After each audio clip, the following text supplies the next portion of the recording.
Welcome to r/malicious compliance, where we share stories of people conforming to the letter, but not the spirit of a request. And today we have 3 great stories, so subscribe, hit the like button, and let's begin. The first story: co-manager was demoted to a clerk in a small department, and I left for another high-paying job. The second story: boss wanted to fire me, but I sued him and was on paid leave for 3.5 months. The third story: woman threatens to cancel her account over price change and ends up paying more than she needed to in the first place. The first story is grocery store nonsense. This happened a few years back. I worked for a large grocery chain for 12 years. In that time, I worked all holidays, came in early, stayed late, rarely called out sick, and came in on my days off. I was treated like complete SH near the tail end of my time there, when we had gotten a new co-manager at the store. He acted like I wasn't a team player. He stalked my Facebook if I called out sick, trying to catch me in a lie, since he was used to me coming in and working when I was sick most of the time, which I know is completely terrible in and of itself. In those rare occasions that I would call out, he tried to require me to have a doctor's note to excuse the one day I would miss. All while this is happening, people would come in late with no call, be no call no shows, and be out sick for weeks with management knowing full well that these people would be on vacation. All this with zero disciplinary action. Cue malicious compliance number 1. The store started cracking down hard on OT, so they were used to me coming in early and staying late to make sure all tasks were completed, with no complaints from management, since it meant that it freed up other people, themselves included, from having to do the work. My department, which was just me, was constantly praised by corporate as being the best looking and cared for department they've seen in the entire Northwest. I took pride in my job and what I did, but this soon became me working just my scheduled hours. It resulted in incorrect orders, a fall behind in keeping the shelves stocked, and a massive amount of overstock adding up in the back room. People that were clueless as to what we had in the back room were tasked with fulfilling my orders and ordering things they thought we needed but did not. It quickly became an SH show. They started letting me come in whenever I wanted and staying as long as necessary after about a month of fall behind. Cue malicious compliance number 2. I was really tired of being treated so poorly for the amount of time and effort I put into making my department perfect. I applied at a company that my friend had been trying to get me to come to for at least 5 years. Wasn't expecting to get the job, as I had very little experience in that company, since most of my working career was at a grocery store. But I figured, hey, the worst that would happen is I wouldn't get it, and still have a full-time job with my current employer. Well, they absolutely loved me and quickly hired me on full-time. I put in a notice at the store that I had accepted a job elsewhere, but was willing to stay there part-time to train whomever they hired to take my spot. 5 months go by and they hadn't even posted my position. They did nothing to fill my place. I ended up putting my 2-week notice in, as I was so burned out working 60+ hours a week with my 2 jobs, with no scheduled days off between the 2. I made sure that I was available to the grocery store for a huge holiday, and my last day would be the day after. This lovely co-manager, mentioned earlier, thought he was hurting me by not scheduling me for the last week of my notice, which this holiday fell in. Other management tried to backtrack this move, and tried to get me to come in anyway. But alas, the schedule had been posted, and as per union guidelines, they cannot change your schedule once posted without consent from the employee. I shrugged at the co-manager and said sorry, I wasn't on the schedule, so I made plans with my family since I hadn't had this holiday off for years. The rest of management was furious at this guy for trying to pull his power move, which blew up in his face. I cashed out my banked vacation time before leaving, which only capped out at 3 weeks' pay, but still, it was my final FU. I hear from old friends and colleagues that this co-manager was demoted to a clerk in a small department. I work now for a far superior company who values their employees and compensates hard work. I had taken a huge pay cut when I took on this new position, but within 3 years I was making more than I had been making in 12 years at the grocery store. Biannual bonuses, paid vacation, a massive amount of paid sick and vacation time, and a considerable amount of less stress. The OP screwed up because he worked for free when they started letting me come in whenever I wanted and staying as long as necessary after about a month of falling behind. And I don't understand why the boss didn't look for a replacement after the OP's notice of termination. Doesn't he really care? Maybe he thought you wouldn't leave for another job. When you went to work when you were sick is wrong, but that's your boss's problem. You endangered not only your coworkers but your customers as well, and your boss should have given you a sick leave that you didn't have to go to the hospital for. My doctor charges $600 for a sick note. My employer was not impressed when I submitted the expense for reimbursement, but ultimately had to pay it because they were the ones that demanded the note.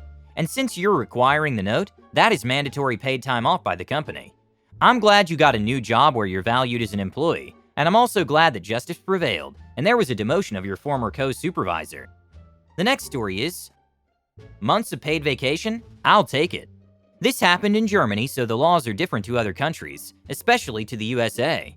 I was working for a family-owned business, about 40 employees a couple of years ago. My time there wasn't the best because I had huge problems with my boss's younger brother. He was on early pension, and officially just working on a small part-time contract while in reality working full-time, with getting most of his salary out of pocket. That I was hired meant for him that he just worked about half the hours he worked before, and having a huge pay cut because of me peeved him off, as you can imagine.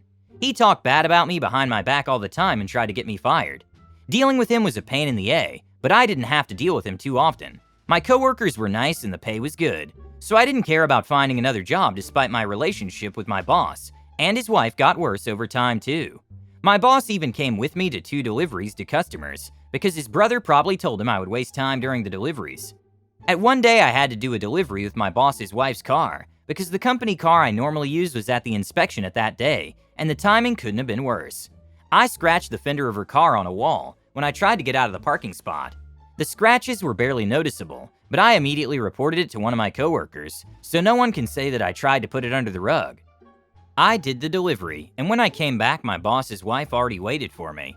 She went completely crazy, screamed at me for ruining her car without inspecting the damage before, and said that she'll take the money for the repair for my paycheck. I told her that I won't pay for anything because the insurance will pay for it anyway, and that's what let her snap, and she slapped me in the face. I immediately turned around, grabbed my stuff, clocked out, and went to the doctor to get a sick note because of mental stress, which I threw into the company's mailbox in the evening. 2 days later, I got a termination letter in the mail and had to laugh while reading just the first sentence.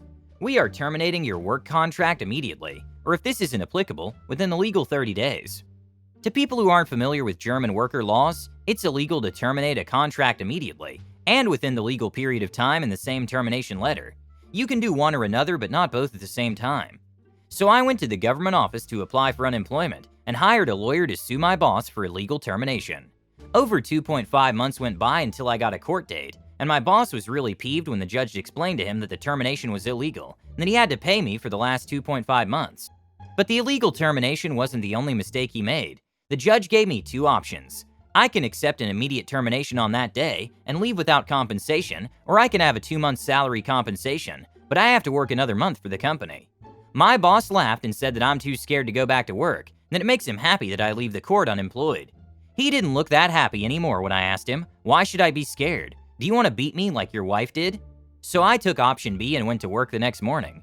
My boss's brother already waited for me to hand me the termination letter and made comments about how difficult the next 30 days would be for me. I checked the termination letter, and after I've seen that everything was right, I just said that I'm not feeling well, turned around and went to my doctor to get another 30-day sick note because of burnout. So at the end, I had a 3.5 months vacation with full pay, 2 months salary compensation, and he had to pay for my lawyer too because he lost at court. I could have sued my boss's wife for the slap too, but that would have been too much stress for maybe a couple of €100. You could have reported the assault to the police. It's not acceptable for me to have people raise their hands against me. I would file a report of assault and unlawful termination, and attach the police report to my termination complaint, stating that I felt a hostile work environment. You're a good person because you didn't do that, but you can't let people behave that way to you. I worked for the company for 15 years and submitted my resignation. I gave them 10 weeks notice so they could find me a replacement. I had 30 weeks of unused leave. Not used mostly because that's the way it is in my country and in my line of work. I asked for my contracted 4 weeks leave and another 8 as payback for the 30 weeks of unused leave. My boss and decision makers actually refused to give me 8 weeks, and kinda scoffed at the fact that I actually used my allotted 4 weeks of annual leave, something I've never done in 15 years, saying that I was not due severance pay since I left voluntarily. I wanted to go to court and warn my boss about it. Fortunately, saner and more humane minds prevailed, and I was given 8 weeks. The last story is, threaten to cancel your account? No problem, buddy. It's already done. A couple years ago, I used to work at a call center for a popular company by the name of Netflix. I'm only name dropping because nobody works at that center anymore, due to the fact that they laid everyone off who didn't want to move to another state. You would not believe the amount of abuse and stupidity I would have to deal with, unless you've worked at a call center, that is, on a day-to-day basis. Questions could range from, so when do you guys install the Netflix, to can't you just make an account for me? With my personal favorite being, What's this email you're talking about? I only have Gmail. And the worst being, how could you take money out of my account now? I can't feed my children. Anyways, dealing with abusive customers and having the entire site closed down eventually takes its toll. And near the end, I had little empathy for customers who were rude to me. There was one thing I loved about working there, however. We never had to try to keep customers or upsell them anything. And as long as we did the job correctly, our team leads would almost always back us up if a call was escalated. Then Netflix had its price hike and wasn't able to stream on older devices anymore, due to technical issues. You could not imagine the amount of people calling to threaten to cancel, because they believed we had the power to individually accompany their wants and needs. Cue malicious compliance. I had this particularly nasty lady whose account was on hold, due to lack of payment. She initially called because she was outraged she would have to pay $2 extra in 3 months, when the price hike took effect. Once I informed her she couldn't stream anyways due to lack of payment, she yells, "What if I just go ahead and cancel my account then, huh?" And like everybody else who threatens this, they severely overestimate my ability to give a D. She had already stated that she wanted to cancel the account, and that was all permission I needed to close it. So after her threat, I tell her, "There's no need, ma'am. I've already taken care of it for you," in my cheery call center voice that I only reserve for children and irate customers. She explodes at me and demands my supervisor.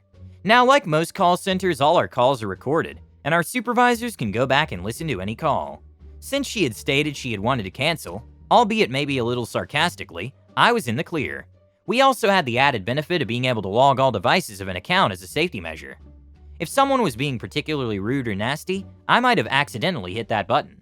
Turns out she really didn't want to cancel, but since her account was officially closed, she would not only need to pay the original amount to restart it, but the new price hike as well, since the system recognized it as a new account, whereas old accounts were slowly being price changed.